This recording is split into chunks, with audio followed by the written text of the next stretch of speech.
Bill Lockwood is a writer, radio host at American Liberty with Bill Lockwood. Turn it down a little bit. Teacher in Wichita Falls, Texas, and preacher at Our Park Church of Christ. And Bill is really one of the smartest white men on this side of heaven. How you doing, Bill? Good. How are you doing today, Jesse? Good morning. Good morning. How's the weather on that end now? Well, it's turned out pretty nicely today, but we've had some rough weather this last week, but we've gotten through it. Some damages, not here, but in Oklahoma, right across the Red River. So, but it's doing better now. And good, man. And how are you dealing with all the illegals that are moving into Texas? Well, we're not dealing with them. Well, I mean, it's just it's breaking the back of every state that we have. Arizona, Texas, is just breaking our backs financially, culturally. It's destroying the culture. It's destroying the cities. The school systems are overburdened. You know, you can't. You can't supposedly turn any of them away. So, you know, we've got taxpayer funded everything. It's just health care. It's destroying everything. Yeah, what a mess. I want to talk to you about AFFH, but first I want to ask, what do you make of what's happening in our country today? And did you ever imagine that it should get this bad? Well, I did wonder if it would not get this bad. I've kind of wondered about that. I was hoping it would not in my lifetime, but it has really progressed to an alarming extent. And so socialism is the official doctrine of our government, and they're imposing socialism on everything. So, which is what the AFFH is about. We'll talk about in a few minutes, but it is getting, I think it's getting pretty rancid. And I basically have been pessimistic about whether America is going to be able to turn back into a more freedom-minded set. We're so dependent upon the federal government for everything, for just what's happening, for example, in East Palestine, Ohio. I mean, they're all interested in whether the EPA should be there or not, but you know, the federal that's what is destroying the environment by blowing up that Nord Stream pipeline. I don't care about the environment. It's just. Right. It's just, but anyway, we have become so dependent upon the federal government, which is completely unconstitutional, that we have, I think we've lost our mind, really, constitutionally speaking. You know, at one time I thought that America would return to normal, but I don't believe so now because they're spoiling the people. They're bringing in all type of illegal aliens, as you mentioned, and taking care of them. And once you spoil people, and I saw that happen with the blacks like 70 years ago, once you spoil them, it's hard to unspoil them.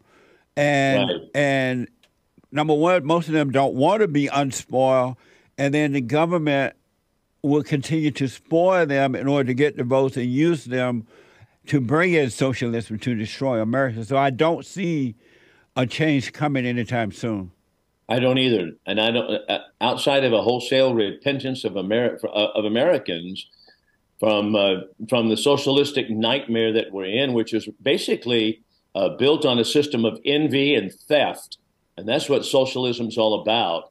Unless we repent and turn back to God and have a national repentance, I don't see it changing, but we've become like all the nations of the earth, just another drop in the bucket that's gone socialistic and destroyed by its own government, really. And so, knowing that things are not going to change, it appears, how does the person who disagrees with all this stuff that's happening, how do you live in this world without fear and not be in it but not a part of it and be at peace? What's the way? Well, if we don't trust in Christ and recognize that the victory is finally His and He'll give it to us, whether that be through death, persecution, or whatever it may be, nevertheless, unless we turn to Christ, we're not going to have any kind of victory. We're not going to have any kind of satisfaction of anything at all. And that's really the only hope, I think, Jesse. Yeah. One last question about the illegal alien situation. Texas, I was under the impression that Texas government was conservative for the most part, and Republican. Why is it so? Why is everything the same almost in Texas as it is in Arizona or California or places like that? If the government is the government conservative? Well, the Texas government is more conservative than the California government, for example, more conservative than the New York government. But that's all a sliding scale. As far as, just for example, when Obamacare was unconstitutionally was crammed down the throats of Americans, they gave the state of Texas, as well as all states, three options. Number one, we're going to come in and we're going to set up the exchanges, or you're going to set up the exchanges with federal oversight for people's health care. Number one. Number two, if you refuse to do it, we're coming in and doing it for you. So that was a second option. The third option would say, no, this is unconstitutional. The state of Texas is not going down the socialistic track, and you're not coming in and doing it either. Well, I would hope that the state of Texas would be strong enough with backbone to do that third option, but we were not. And I don't know any state that was. Every state said, so we went kicking and screaming, dragged to Obamacare, socialized medicine, which destroyed healthcare in America, had us destroyed healthcare. And now that we've got the illegals coming over, it's destroyed even more. Yeah. They shut down many hospitals. And so the taxpayers are not able to receive the healthcare that they really need. And so that was the position that the state of Texas took. So in answer to your question, they're conservative to a degree, but they kind of go kicking and screaming, being dragged by the federal government by the hooks in their nose and going down the track. And that's how we do. And a lot of people have moved from California to Texas and other places to Texas. Is that good? I mean, is that going to make a change, or is that going to help? Well, it's good for a time. It'll be good for a time. But the same thing in California is coming here. Yeah. And unless we can get a handle on exactly what the principles of the Constitution are that we need to really abide by and understand what socialism is all about and resist it, not simply go reluctantly down the track of socialism and being dragged by the Fed. Unless we understand those principles and get them locked into our mind, we're not going to be able to resist either. Yeah. And that's kind of how it's going. So we have everything here that they have in California, except to a lighter degree, practically speaking. So is it wise to be running from state to state when things get bad? Well, I don't decry the people the ability and the opportunity to do that. I don't think that I mean, I understand that. I think that if I was in California, I know many people in California are leaving. I think California lost 500,000 people, and they're showing that they don't like the policies. But the government of California, in spite of the fact that they don't have that tax base, and those are middle class and upper class people, they're leaving. The tax base is leaving California. Well, how's that going to work out? Well, California is going to get money from the federal government, which is going to take it's going to receive money from the state of Texas to the Fed, who's going to take it to California. So we're going to be paying California for their failures anyway. So what a mess! That's right. So what a mess! It's all because we can't as a state say, no, we're not sending our money from the state of Texas to the federal government for anything. Yeah. Except we're not doing that because you're unconstitutional in your actions. But that's how it's going to go. And that's how it's going now from New York and California. People are leaving, and I probably would too. Yeah. And I have family members saying, you know what, we're going to get out of there while the getting's good. Yeah. Yeah, same here. I wanted to talk to you about AFFH. Tell the folks what that is and about what's going on with that, AFFH. Yeah. You know what, Jesse, I thought that would be a good avenue to think about today regarding socialism. Here's how socialism works. So in the 1890s, the federal government began examining housing and making determinations what was fair housing and not. And so they were simply having a steady group. And that was the onset of the progressive era, about 1892.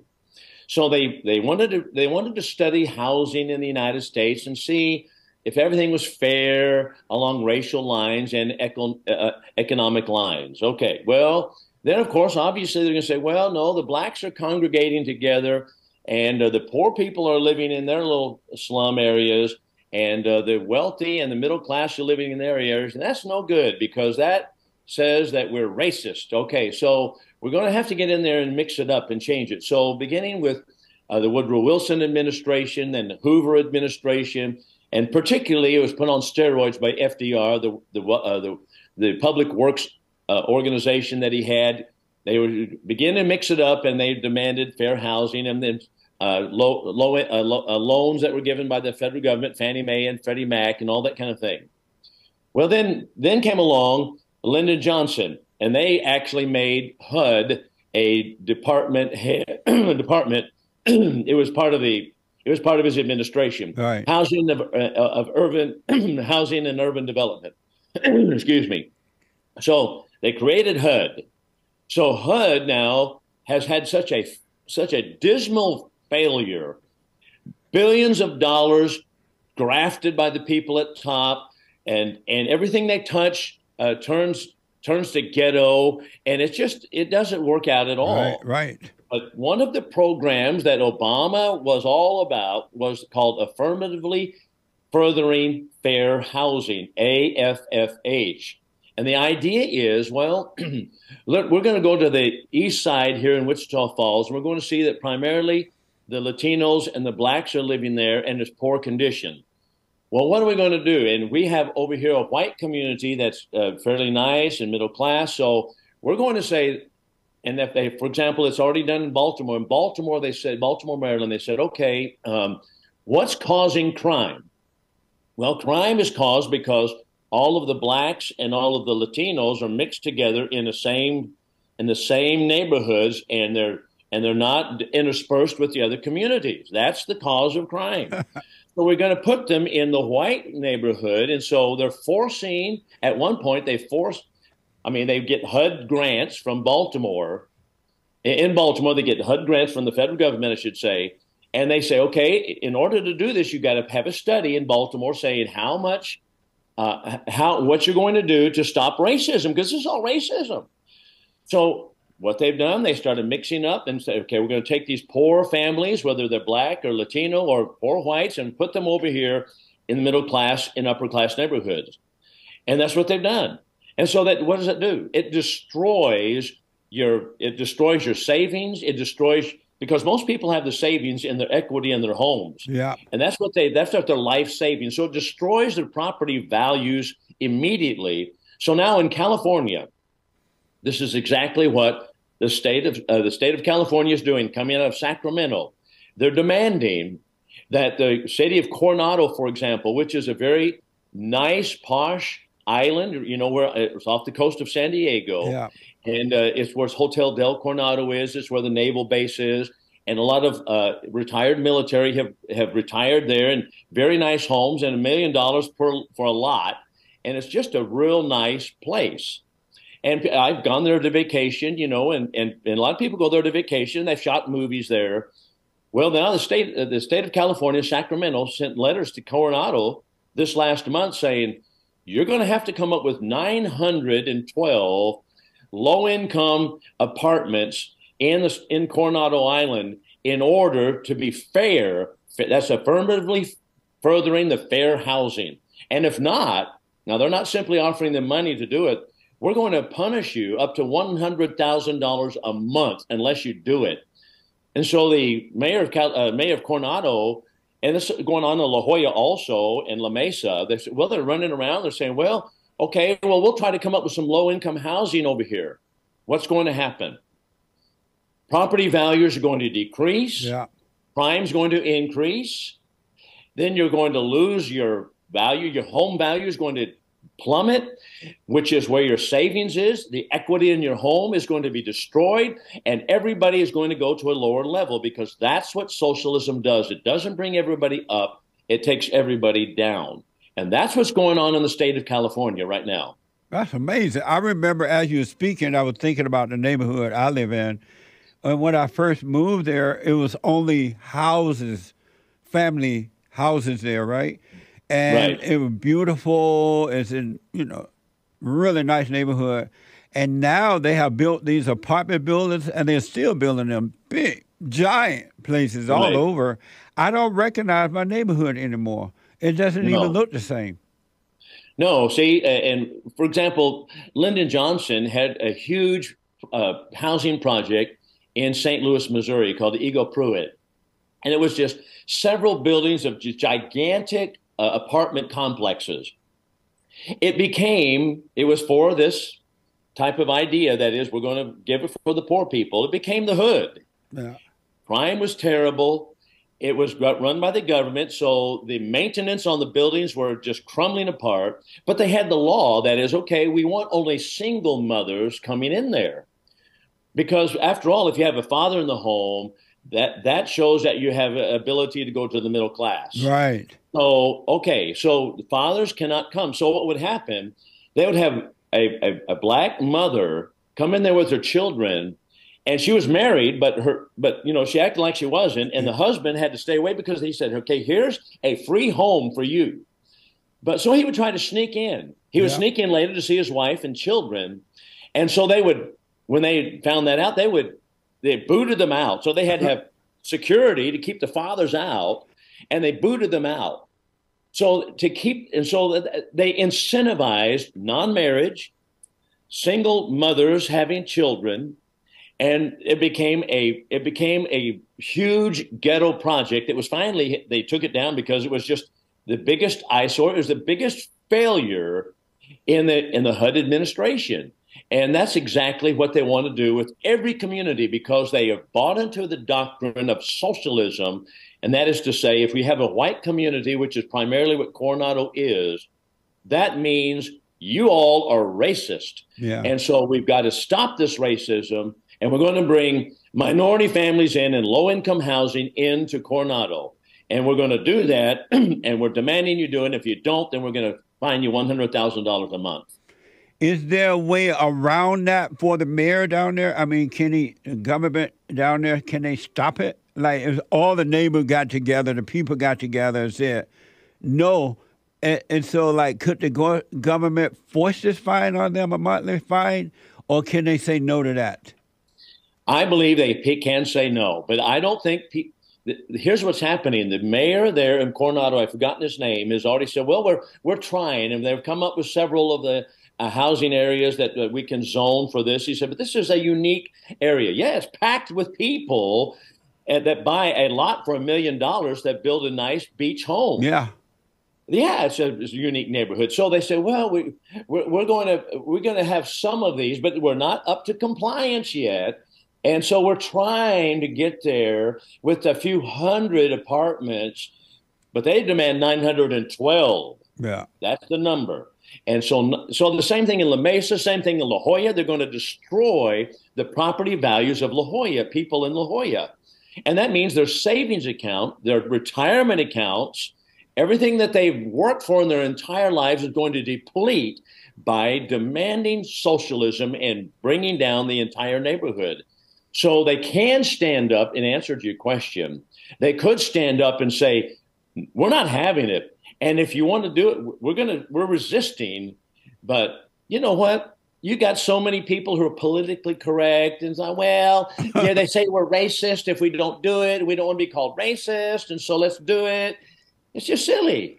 What I noticed that a lot of these big complex builders, with people who have a lot of money, and those people who are building these apartment complexes, they tend to be Democrats. They tend to vote for the Democratic Party. And then the small builders who want to build, they can't afford to build in these neighborhoods. No, they cannot any longer. And here's another interesting thing. If you look at the track record of HUD, Housing and Urban Development from the federal government, and the local communities, such as in Sacramento, California, and the complete and utter failures that they've had, They've had graft to the tune of billions of dollars from the managers of HUD and managers of the state government, state agencies. They've had graft galore. They've had people stealing literally billions of dollars through the history of HUD. Yeah. And this is the part of the program. Plus, what happens is when they come into a community, they continue to funnel money there for businesses and urban development on, for example, the east side of Wichita Falls. One business after another collapses. They put in a liquor store over here in the east side. That's all they need, really, another liquor store. Right. But they give them money for a liquor store.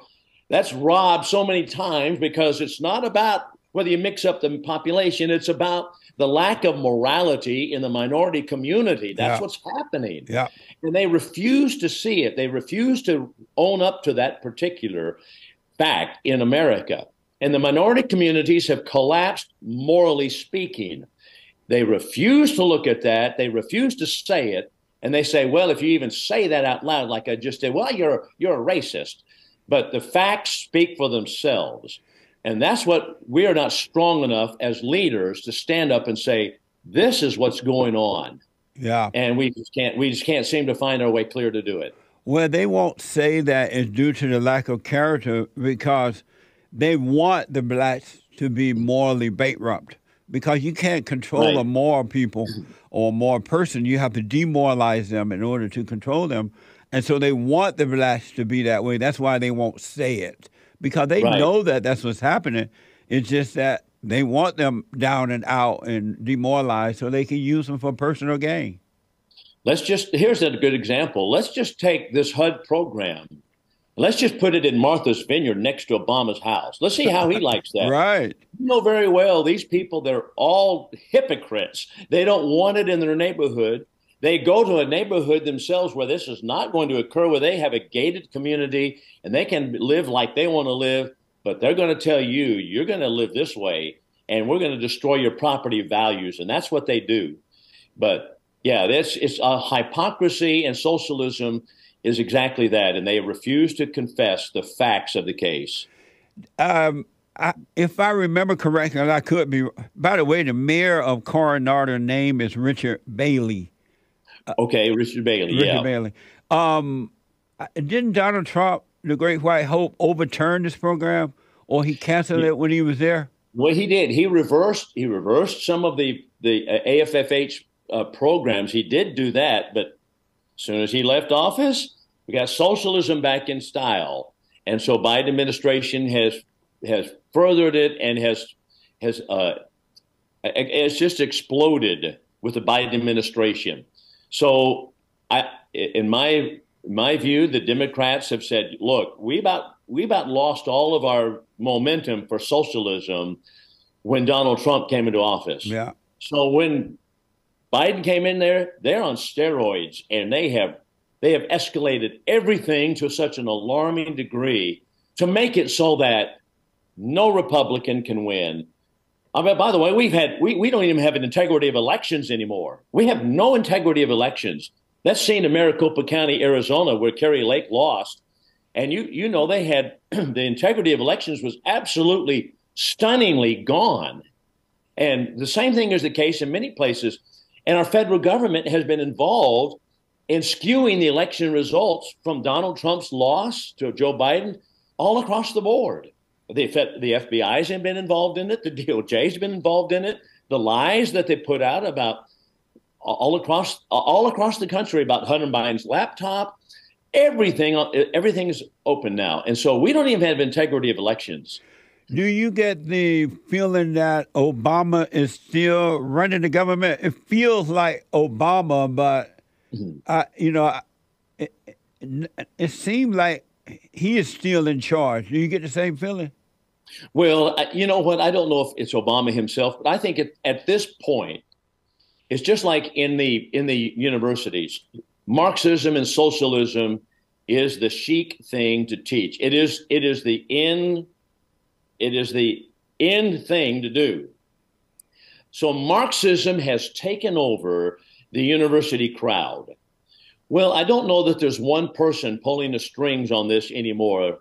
Right. because it has become so prevalent. It Yeah. has become so widespread that it doesn't require, at this point, one man doing it, as it was the case with Obama. Obama got the ball rolling, and he was president. He got things rolling, and he crashed it down. And pretty soon, everybody's on the bandwagon. So it's like Black Lives Matter. Well, is Obama controlling Black Lives Matter? Well, not directly, but that's because the doctrine that Obama has subscribed to, which is basically Satanism, socialism, that doctrine has taken over the minds of the liberals and the Democrat Party, and we are just now on a train. And so whether Obama's the engineer or not, it doesn't even matter. Let me take a quick break, Bill. We'll come back in a moment right after this. Can you hear me, Bill? I can hear you, yeah. Can you hear me? Yeah, but you sound far away. I am. I'm in Texas. Let's see here. Okay, that's better. So, Bill, tell the folks how to get to your website and your radio show and everything that you're doing. Sure. Thank you, Jesse. Okay. Before I do that, I wanted to mention that one of the names, the article that people need to look at is found in KPBS, and it was dated December 21st in 2022. But the Coronado Community Development Director is Richard Grunau, and he is the one that is the Community Development Director in Coronado, who they've talked to. So it includes the mayor, but Richard Grunau is the guy. So anyway. Thank you. Yeah, thank you. So you know what? We've rebranded my my radio show, and it is Patriotic Pulpit is what I call it, Patriotic Pulpit. Even though I still have a website, American Liberty with Bill Lockwood, that's running right now, and people can donate to that. Right. But the radio show is Patriotic Pulpit, and it's on Amazon Music. It's also on Spotify. Those are the apps you can find it on right now, and hopefully we'll be able to expand it even further. So that's that's where it is. And then my articles that I write, I don't put them on my website any longer. I put them on the News Talk 1290 website, which is in Wichita Falls. News Talk 1290. So the radio show is in Lubbock, Abilene, and Wichita Falls on Saturdays and Sundays. And then the website is News Talk 1290. And then, as I mentioned, then the radio show you can find on Spotify as well as on Amazon Music under Patriotic Pulpit. Amazing. Thank you. One thing I want to mention about, I don't think Obama himself is there, but I know that a bunch of Obama's administration people are still there, at least some of them for sure. Oh, yeah. Yeah. And they're carrying out what he was already doing when he was there. Sure.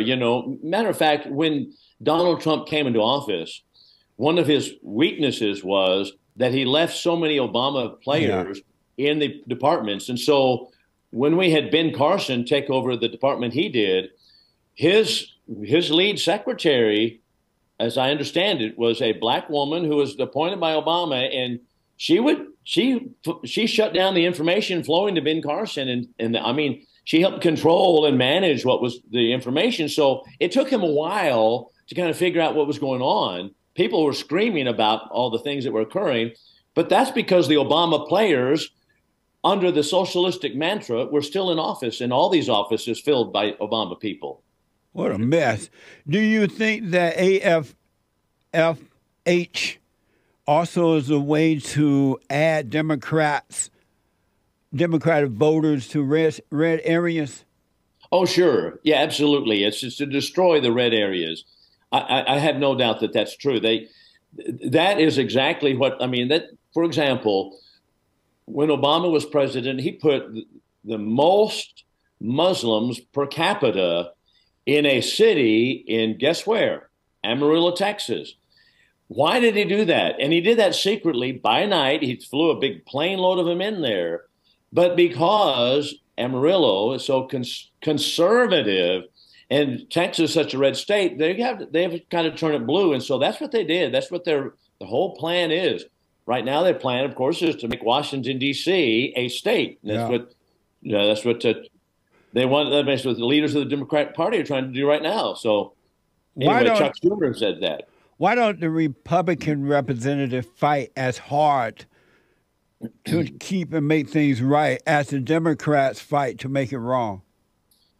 You know what? I think that's exactly right. For one thing, I think there are too many people that are too weak, really. We have not paid attention to it. We've been too busy with our own lives and doing our own thing. And all of this began, as we mentioned in the HUD discussion, it began in the progressive era in the 1890s, where the federal government began to intrude in areas that was unconstitutional for them to intrude into. They have no business in housing, no business in the environment. Yeah. There's no business for an EPA. There's no business for an HUD. There's no business for an IRS. All of that is unconstitutional.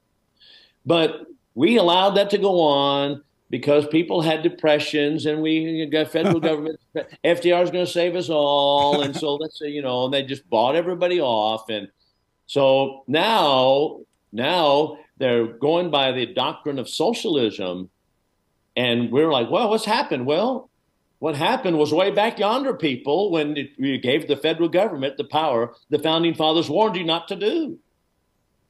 I saw a video, and I don't know how true it is, but I saw a clip of a video when Sam, I think the guy's name was Mayor Yorty, Sam Yorty, I guess. What was his name? Right, yeah. The black mayor of Los Angeles?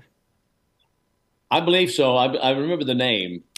And there was the white guy that was running against him said that, according to this video, I don't know if it's true or not, that if Sam Yorty win, that he gonna bring in the blacks, and blacks will usher in socialism.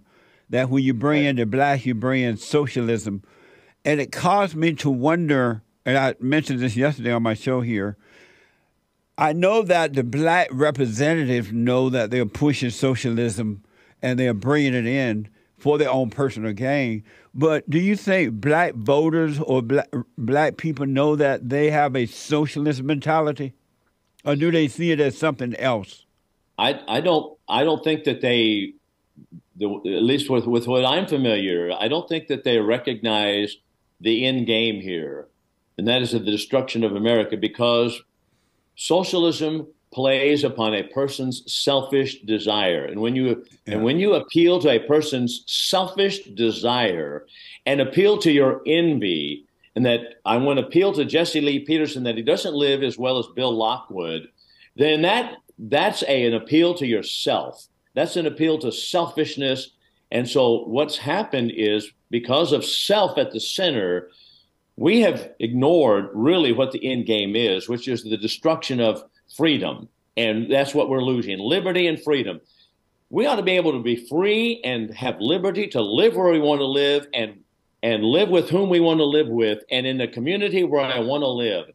That's why people worship. That's why, there are black churches and there are white churches and there are mixed churches. Right. That's well and good.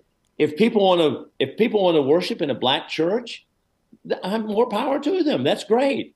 I shouldn't come in there and say, well, it's all black here in this church, therefore you must be racist because you don't have any white people in here. That's not, you know what? That's right. Not my business to go doing that. If people people want to do what they want to do. Yeah. The same thing with white churches. Let people do what they want to do. What's the government going to do? Come in and say, okay, we have so many black churches, so many white churches, and we demand that you mix it up and worship together in order to show that you're not racist? It's absurd. It's insane. But that's the social engineering that comes along with socialism. That was, by the way, that the black mayor at the time was Tom Bradley, and he was running against the white guy, Sam Yorty, I believe his name. And Sam, according to this video, Sam said that if Bradley should win, he's going to bring in radical socialist blacks, and they will be protesting at City Hall. They'll be sitting on the steps protesting. And lo and behold, that's exactly what happened.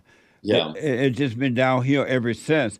I wanted to ask, in your town where you live, it's not as big as where I live. Are you seeing the crime rate go up there and homelessness?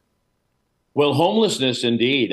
You know what? I haven't followed the statistics, but I do know that drugs have become a huge, huge problem, and homelessness It's beginning to pop up everywhere that you go in town. You see people that are living there in tents and under bridges, and it's just like, it's just not these idyllic communities like they used to be. Yeah. And so that's why a lot of people go out into the country. So in the country, the land prices are going skyrocketing because that's where people want to go, get away from it.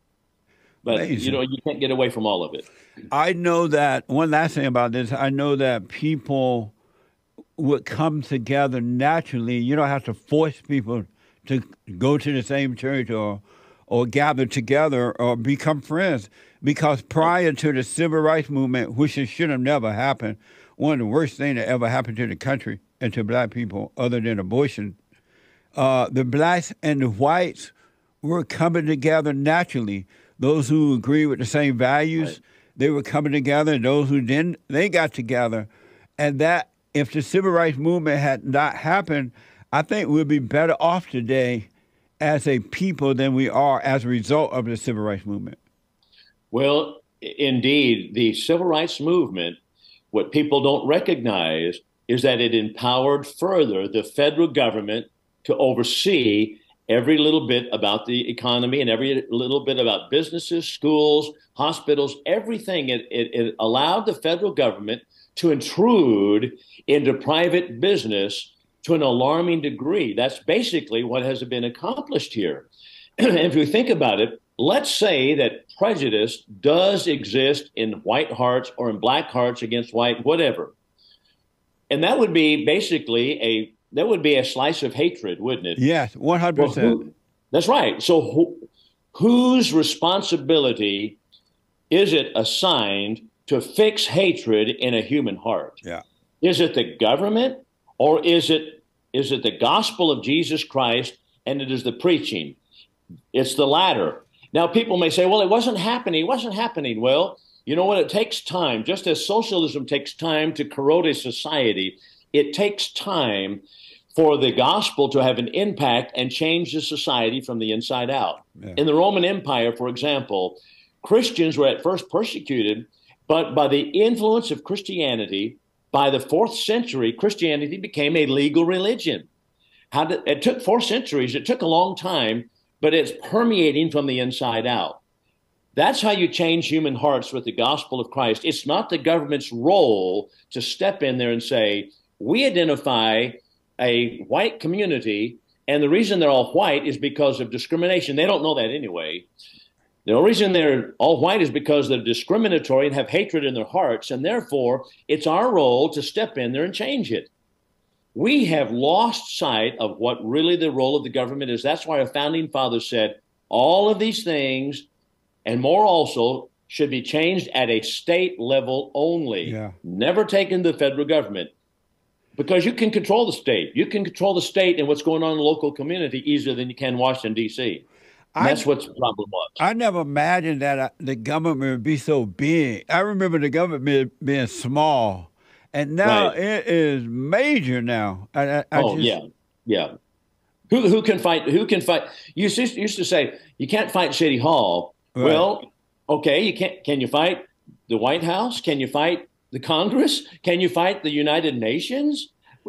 Which is easier? I know. Where are you going to most likely get a win, an accomplishment goal?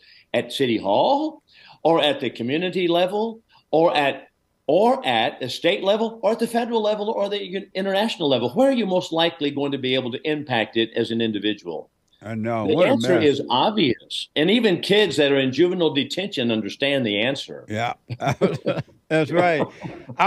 Before I let you go here, Bill, I want to play a soundbite of what the Great White Hope, one of our strongest leaders, had to say about AFFH. And for those who don't know, again, AFFH is affirmatively furthering. Affirmatively furthering fair housing. What a mess. Here's what they put all these fancy names on things to make them seem so nice, you know? Yep. Here's what Donald Trump had to say about that. This is from the AP and Fox. Watch this. Okay. The Democrats in D.C. have been and want to, at a much higher level, abolish our beautiful and successful suburbs by placing far-left Washington bureaucrats in charge of local zoning decisions. They are absolutely determined to eliminate single-family zoning, destroy the value of houses and communities already built. Your home will go down in value and crime rates will rapidly rise. People have worked all their lives to get into a community, and now they're going to watch it go to hell. Suburbia will be no longer as we know it. It's been going on for years. I've seen conflict for years. It's been hell for suburbia. We rescinded the rule 3 days ago, so enjoy your life, ladies and gentlemen. Enjoy your life. Amazing, huh? That's why I like that man. Yeah. He knows what's going on. He's strong enough to stand up against this kind of nonsense. And most people don't understand even AFFH, and it flies under the radar, but he knew about it and he stopped it. Of course, that's been reinstated, but be that as it may, that's right. Amazing. Well, Bill, I don't know what's going to happen here, but it's a mess. Well, I'm just glad to be able to talk to you still. Yeah, same here, man. Thank you so much for coming on. And once again, tell the folks how to get to your radio show and your website so they can, you don't ride the horse and read the Bible anymore, right? Well, I haven't done that in a while. Right. I was off, for one thing, I was off the horse for about a year. I just started riding last night, really. Right on. And so, I was off the horse, for my medical issues this last year. So I kind of had to lay low a little bit, but I'll try to get that going again. I mean, we've talked about that again. But anyway, the radio show is on Amazon Music app. It's Patriotic Pulpit, and it's also on Spotify, Patriotic Pulpit. The website I have is American Liberty with Bill Lockwood, and you can donate on there if you will, or if you wish to. And then my articles are on News Talk 1290 website at Wichita Falls. Amazing. Bill, thank you so much, man, and I look forward to talking to you soon. I don't know. We just have to. Oh. Well, you know what? I want to add one more thing here. Yes. When I preach at the Iowa Park Church of Christ, and I have sermons on the internet from the Iowa Park. It's called iowaparkcoc.org. You can find articles that I write for the church bulletin, sermons that I preach. I have these illustrations in the sermons because, socialism is a class envy is what it is. It's Marxism, and it's something Christians need to oppose. So you can go to iowaparkcoc.org, and you can find a lot more material that I put out. I know I've kept you way over than what that's okay. I'm supposed to. But let me ask, so I'm looking at what Donald Trump just said about the suburb and what you said so far. When will white people stop running? I mean, when will they just say no? All they have to do is just say no, and things will start to change. When will they stop running from name-calling and words and the fear of losing? What will it take? Yeah, boy, I tell you what, I'm afraid of the answer to that question, Jesse. What is it going to take?